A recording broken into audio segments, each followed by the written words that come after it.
In this video, I'm going to be painting Monet's Yellow Irises. I'm painting it on a board that is an A3 size, and I'm just putting a wash over it.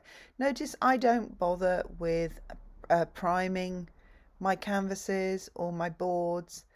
With this board, it absorbs the oil that I've added to the paint in the wash, and that's fine by me because I intend to layer over and over the paint as I go to increase the saturation and the vibrancy of the painting. So it's quite actually useful to have the underlayer drying out quickly by being absorbed into the board, because obviously it means you can paint over it more quickly without it sliding around and spoiling the effect.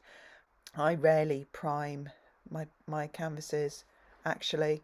I haven't really found that it's made a great deal of difference to my paintings. If you have any different opinions on that, share them in the comments below. Now I can see already I made a couple of colour errors, but I wasn't really trying to go for an exact replica of Monet. What I was actually trying to do was replicate his style, as opposed to, you know, the exact painting that he did. So the colours are a little bit off because I had this very limited palette, which I will put up for you now. And I was, you know, I just wanted to go with a limited palette, but I could see that I should have really been using the cadmium yellow in my palette. Sorry, in my supply of art of paints, rather than the yellow that I picked and used. And also, as you can see in Monet's painting, there's a slightly more purpley colour. So I should have really added some alizarin crimson, maybe, to the blue. I think I do later, but not enough. But anyway, as I say, I wasn't really going for an exact replica. I was just going for the style. I actually really love Monet's style. I think, you know, I was a child of the 80s when we had all these big poster print shops in town. We had the big Athena poster outlets, and everything was Monet, Monet, Monet, Monet. And I think, you know, for our generation, Monet was a little bit spoiled and looked down upon because it became such a commercial, his work became so commercially available and commonplace, if you like. But now that I've sort of really become an artist myself and I look at his work properly with an artistic eye, I can see obviously why he was so, you know, famous and popular. And his art is just beautiful, and I absolutely really love his style, and that's what I was trying to get a feel for, his style. And that was also because I've done this Monet colouring book for you. You know, if you don't want to get into oil paints, you can just use, you know, if you just use some really nice high quality colouring pencils, you can see how you can do the same style, just using sort of like shorter, almost like scribble strokes actually, but they're purposeful, and they're in a harmonious direction, so they all kind of go around. This painting in particular, it's got this nice kind of curve. The strokes curve, you know, they go round in a circle. So they're not sort of ugly scribble all over the place, if you know what I mean. But you can see how you could replicate this with pastels or with colouring pencils if you don't want to invest in paints and get started that way. And I'll put a link to the colouring book that I've done on Monet below, and I've illustrated them myself, so they're not computer generated images. A lot of these colouring books have these bizarre computer generated images, and they really don't make any sense to the eye. So mine are actually illustrated for you to colour in. And I have the picture of the painting on one side, and then the colouring in page on the opposite side, so that you have your reference painting right there. You don't have to go and search for a reference painting. So I'll put the link to that in the description below. Okay, and I've got Renoir and Van Gogh coming soon, and really they would be out now. Apart from I don't know how many Apple devices I have, and yet I'm still having technical issues working and trying to upload things because I have now lost my phone and everything's two-factor authentication, so I cannot log into any of my accounts. And oh, it's a saga I won't bore you with anymore. But there you go, there are some delays with my productivity at the moment. All right, so you can see I'm putting in this nice curve here, and this is sort of these warm purpley dark shadows that Monet has created here for the where the stems are on the bank. I'm assuming some sort of river bank. He's looking up into the sky, I would say, um, from down below. So they're on a bank somewhere, I would suggest, and he's looking up into the sky through these flowers. And I really enjoyed doing this painting, and I'm not going to waffle on. I think honestly, I don't know what it adds talking to through these paintings.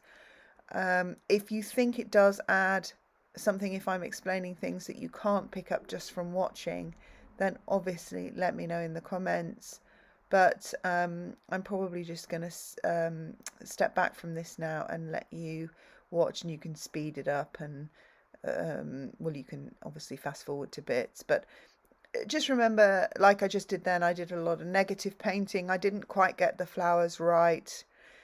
It was my first painting actually since I think Christmas, so I was a little bit rusty, and I didn't have the nice flow of the flowers right, really. And that's the trouble with copying. What I was doing was copying what I was seeing, and I wasn't thinking about the iris as I know it from my own knowledge of flowers. And I think had I painted it as an iris rather than as an object that Monet had painted, then I think I would have had better flowers as a result in this painting. I don't know if you know what I mean by that, but I was kind of painting what I was seeing on in Monet's painting rather than painting a flower as I know that flower to be. And so I fiddled a lot with the shape of the flower head because I didn't get it right. And again, I think that's also the advantage of painting from life as well, rather than a photograph or copying someone else's. That's not to say that I do really value painting other people's paintings. So I've done Sargent before, Monet, I've done Van Gogh. In fact, I've got a painting video on Van Gogh, Vase of Flowers, Zinnias, I think. I do actually really love painting, copying other artists so that I can get a little bit more experience and knowledge. I think it helps with your art knowledge as well when you're actually painting their work. Anyway, as you can see, this already looks quite pastely, doesn't it? It's and I think it helps, because the board has absorbed the oil underneath. And so there I was doing a bit of negative painting, which is refining the shape. I mean, I'm not into refining stage at all at the moment, but I'm able to make, with oil paints, of course, you're able to make these continual adjustments because obviously you're painting over. And what I did, and I'm not sure because I haven't seen this painting of Monet's in real life, this particular painting. So I'm not sure how much paint he used, like how thick was the paint, or was it very thin? I doubt it was very thin because of the vibrancy of his colours, but I don't know whether it's as thick as I've gone. So I have my paint, there's a lot of impasto paint in the finished painting, not at this stage, but because I go over and over with layers, and I get obviously slightly thicker and thicker paint as I go, I ended up with quite a lot of impasto paint in my finished painting. Let me show you. So to jump ahead slightly, this is my finished painting. You can see the thick paints and the brush strokes and the gloss. So the gloss is just from there's no actual gloss or varnish on that painting. That's just the build-up of the the lovely saturated paint that I used, which was just Winsor and Newton, and it wasn't even, although I do have some professional Winsor and Newton paint for demos like this, I just use the ordinary Winsor and Newton, affordable paints. Um, on the subject of paints, I'm just going to change subject slightly. I did do a Michael Harding review video, and I have to say that on balance, for the price of those paints, I'm sorry if you can hear my dog in the background. I don't know, whenever I start to record a video, he either starts running around with my other dog and creating havoc, or he does this where he gets up and I think he's trying to get attention for a treat or a snack or something. He's rubbing himself backwards and forwards on the sofa, and I don't have any idea why he's doing that, but I swear he does it every time I press hit record. And now he's scraping the carpet. I don't know. Anyhow, I'm sorry about that background noise there.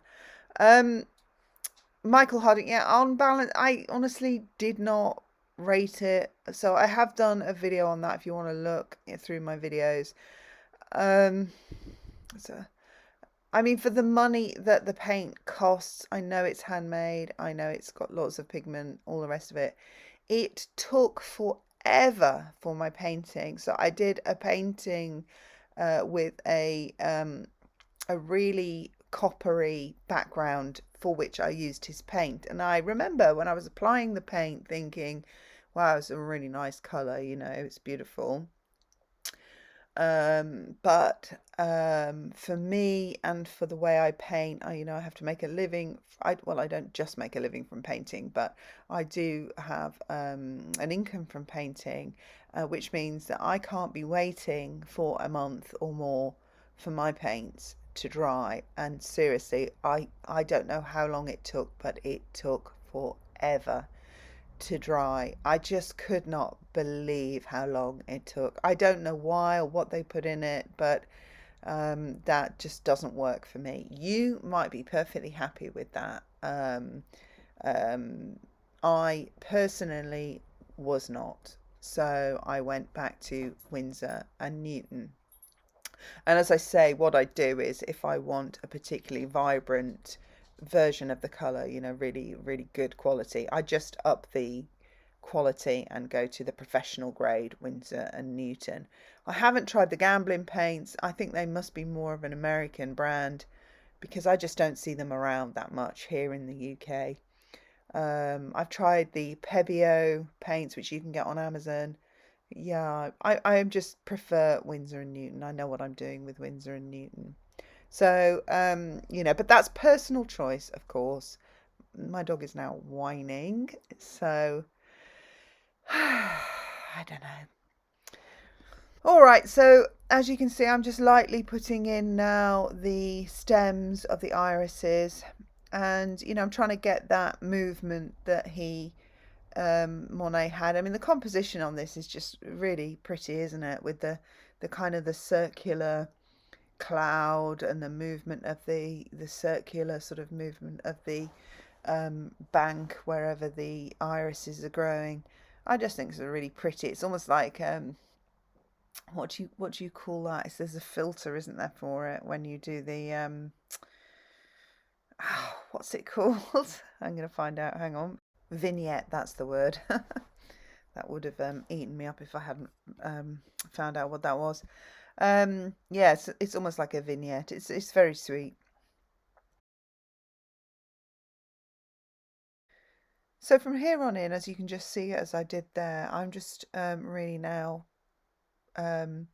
refining the just the details, but I hesitate to use the word detail because this is not realism here, this is impressionism. So the detail, a lot of the detail is really just in the lights and the darks, restating those darks, making sure they contrast enough with the lights so that you get that real feeling of depth that you would get in life, but without the the detail. So, and that kind of is what gives it the life. So that's what I'm going to be doing for the rest of this video, and I'm just going to leave it to play because I think, you know, you can then control how much you watch and, you know, which parts of the video you watch. I think I'm just showing you there how I needed to add a bit more red to that blue to make it a bit more purpley as it is in the no, I'm not, I'm talking about the yellow.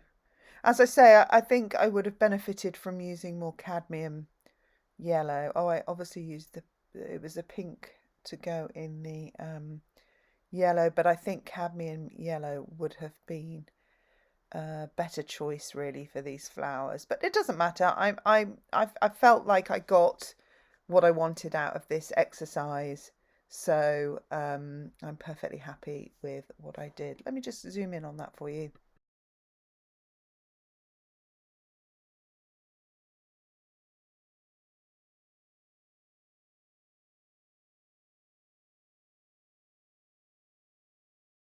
So this is where I think I would have benefited from painting from real life rather than copying a photograph of a Monet painting, because I wasn't mindful of the actual flower that I was painting.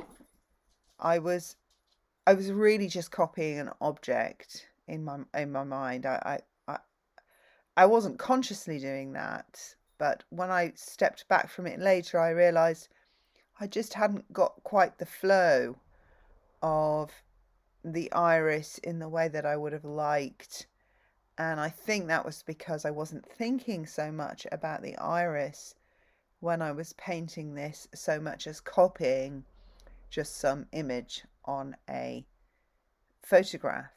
So that's, you know, that's something to bear in mind when you are painting, particularly florals or faces. You know, you've got to keep in your mind the actual flower. And if you don't know the flower, go and have a look at the flower before you try and copy someone else's version of the flower, because I definitely, my painting suffered for that actually. But you know, as I say, I did refine it. I did some negative painting to sort out some of the shapes of the petals that I wasn't happy with. And, you know, I got to a version of the painting that I was happy with at the end. But again, it was a learning curve.